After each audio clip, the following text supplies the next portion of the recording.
Hello बच्चों, हम पढ़ेंगे आज composite number. A number that has more than 2 factors. वो नंबर्स जिनके 2 से ज़्यादा फैक्टर होते हैं वो हमेशा कंपोजिट नंबर कहलाते हैं। ओके, अब हम इसका एग्जांपल पढ़ेंगे। 8 एक कंपोजिट नंबर है बिकॉज इसके जो है 4 फैक्टर्स होते हैं, 1, 2, 4 एंड 8। फैक्टर्स का मीन्स ये है कि पूरा पूरा डिवाइड हो जाता है, मतलब 8 जो है ये 4 नंबर से पूरा पूरा डिवाइड हो जाता है।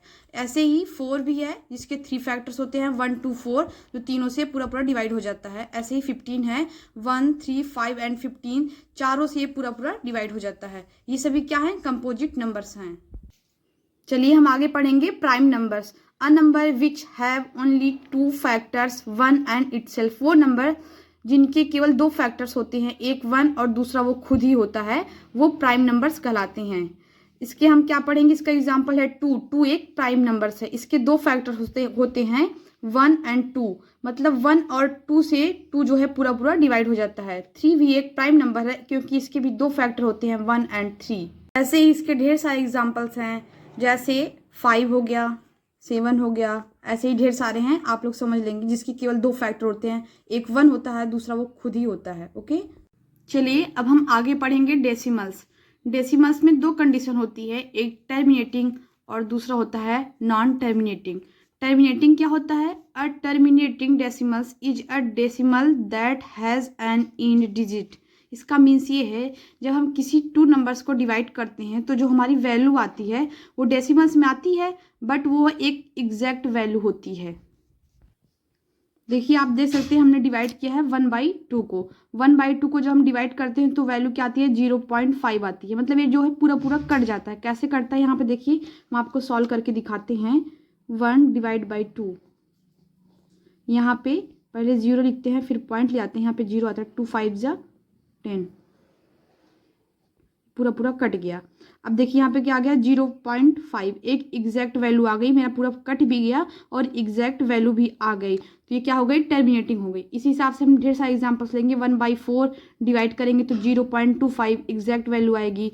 2/5 एग्जैक्ट वैल्यू आएगी 0.4। ओके, चलिए अब हमने टर्मिनेटिंग के बारे में पढ़ लिया, अब हम पढ़ेंगे नॉन टर्मिनेटिंग।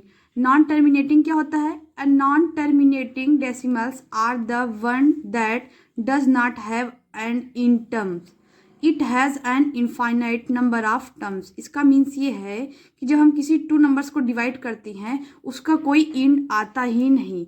मतलब हम डिवाइड करते जाएंगे, वैल्यू आती जाएगी, एग्जैक्ट वैल्यू हमको पता ही नहीं चलेगी। मतलब वो जो होता है इनफाइनाइट्स नंबर आते हैं। हाँ, तो देखिए अब हम रिपीटिंग पहले पढ़ेंगे। रिपीटिंग का कंडीशन क्या होता है? रिपीटिंग में ये होता है कि जब हम डिवाइड करते हैं 2 नंबर्स को, एग्जांपल 11/9 को हम जब डिवाइड किए तो वैल्यू क्या आ गई? 1.22, ऐसे ही आती गई। मतलब ये जो 2 है बार बार रिपीट हो रहा है। देखिए आप देख सकते हैं, जब हमने यहाँ पर डिवाइड किया, 11/9 किया तो 9 1 9 हुआ, तो 2 आया, यहाँ पे पॉइंट करके 0 आया, फिर 9 2 18, ऐसे ऐसे करते गए। इसमें कोई एग्जैक्ट वैल्यू हमको पता ही नहीं चली। मतलब यहाँ पे पूरा ये कट ही नहीं हुआ, यहाँ पे ऐसे 2 आते चला गया और हमने डिवाइड करते चले गए, तो इसलिए क्या हो गया? रिपीटिंग हो गया। 2 जो है बार बार रिपीट कर रहा है, तो इसको हम क्या लिख सकते हैं? 1.22 करके ऐसे पॉइंट कर लिखते चले गए, मतलब ये रिपीट कर रहा है, तो इसको हम एग्जैक्ट लिख सकते हैं 1.2। 2 बार बार रिपीट कर रहा है तो 2 के ऊपर बार लगा दिया हमने। ओके, हाँ, तो देखिए 1.2 बार हो गया, ये रिपीट कर रहा है बार बार, तो ये कंडीशन रिपीटिंग का हो गया। दूसरा कंडीशन नॉन रिपीटिंग का है। नॉन रिपीटिंग मतलब ये होता है कि जब हम 2 नंबर्स को डिवाइड करते हैं तो वैल्यू तो इनफाइनाइट तो आएगी, बट वो हमेशा अलग अलग नंबर्स आएंगे। समझ रहे हैं आप? यहाँ पे देखिए हमने सबसे अच्छा इसका एग्जाम्पल ये है पाई। पाई हम आगे चल के आपको और अच्छे से बताएंगे। अभी आप पाई की वैल्यू होती है 22/7।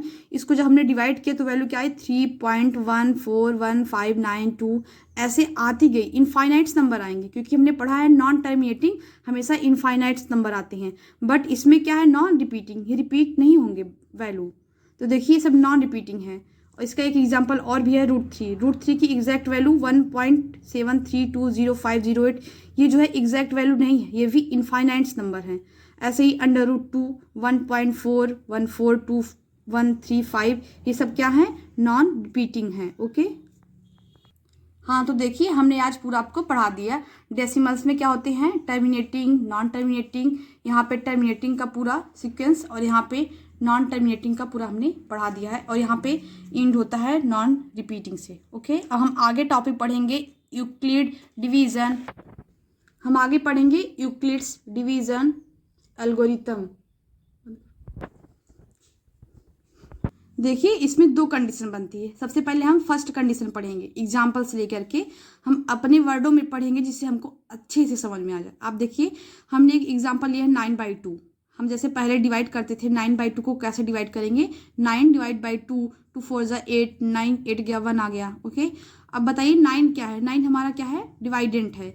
और 2 क्या है? हमारा डिवाइजर है। और 4 क्या है? क्वेसेंट है। और 1 जो है हमारा रिमाइंडर है। ये हमने प्राइमरी क्लासेज में पढ़े होंगे पहले। चलिए, अब इसका फार्मूला क्या होता था? Dividend equal to divisor into quotient plus remainder. ये हमने पढ़ा है पहले ही। अब देखिए, यहाँ पे हमने डिवाइड किया था 2 9 और 4 1 आया था, तो 9 हमारा क्या था? 9 हमारा था डिवाइडेंट। अब देखिए 9 डिवाइडेंट हो गया, इक्वल 2 हो गया डिवाइजर। डिवाइजर क्या है? यहाँ पे 2 है, 2 इंटू, और क्वेसेंट क्या था हमारा? क्वेसेंट था हमारा 4 प्लस रिमाइंडर हमारा क्या बचा था? 1 हो गया। अब देखिए, हमारा डिवाइडेंट जो है इतने फार्मूलों पे आता है। 4 2 जा 8 प्लस 1, 4 2 जा 8 प्लस 1, 8 1 में करेंगे तो 9 आएगा। तो मतलब 9 इक्वल टू 9 आ गया। तो मेरा जो हमने क्वेश्चन सॉल्व किया है बिल्कुल राइट है। हाँ, चलिए अब हम देखते हैं इसका सेकंड कंडीशन क्या होता है। सेकंड कंडीशन ये है कि जब हम दो नंबर्स को डिवाइड करते हैं तो वैल्यू जब 0 आती है तो कौन सा कंडीशन बनेगा। जैसे एग्जांपल है 8 डिवाइड बाई 2, 2 4 जा 8 0 आ गया। तो अब देखिए 8 क्या है हमारा? 8 जो है डिवाइडेंट है, तो 8 इक्वल टू 2 जो हमारा क्या है? डिवाइजर है। 2 इंटू 4 जो हमारा क्या है? क्वेसेंट है, प्लस 0 क्या है हमारा? रिमाइंडर है। अब देखिए क्या आएगा? 8 इक्वल टू 4 2 जा 8, मतलब 8 जो है 8 के इक्वल आ गया। इसका मीन्स ये है कि हमारा जो डिवाइड था बिल्कुल राइट है। हमने दोनों कंडीशन पढ़ लिया है। अब हम क्या करेंगे? अब हम बुक के लैंग्वेज से आगे पढ़ेंगे। बुक में कैसे फार्मूला दिया है उसके बारे में अच्छे से थोड़ा सा हम पढ़ेंगे। देखिए, हम सपोज करते हैं डिवाइडेंट हमारा जो है वो क्या है? ए है डिवाइडेंट। हाँ, हमने सपोज किया है। और हमारा डिवाइजर क्या है? हमारा डिवाइजर जो है वो है बी। और इनटू क्वेसेंट क्या है? हमारा क्वेसेंट है स्मॉल में क्यू, प्लस रिमाइंडर क्या हमने सपोज किया है? Small are. ओके, ये हमारा है। इसका क्या फार्मूला बन सकता है? यहाँ पे हम लिख सकते हैं A equal to B Q plus R. अब आप देख सकते हैं हमारा रिमाइंडर जो होता है वो हमेशा जो है डिवाइजर से क्या होता है? छोटा होता है। रिमाइंडर की जो वैल्यू होती है वो हमेशा डिवाइजर से छोटी होती है।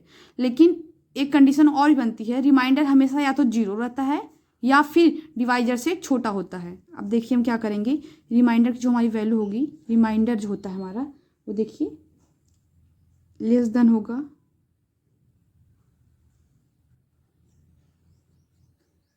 अब देखिए हमारा जो रिमाइंडर है वो लेस देन है किससे? बी से। बी क्या है हमारा? डिवाइजर है। रिमाइंडर हमेशा डिवाइजर से छोटा होता है और 0 से बड़ा होता है या फिर 0 के बराबर होता है। फिर से सुनिएगा, हमारा रिमाइंडर जो होता है हमेशा बी से छोटा होता है। बी क्या है हमारा? डिवाइजर है। यहाँ पे देखिए हमने सपोज किया है डिवाइजर में हमारा बी है, तो रिमाइंडर हमेशा बी से छोटा होता है और 0 के इक्वल होता है या फिर 0 से बड़ा होता है। यही हमारा कंडीशन है जो हमारी बुक में दिया गया था। ओके।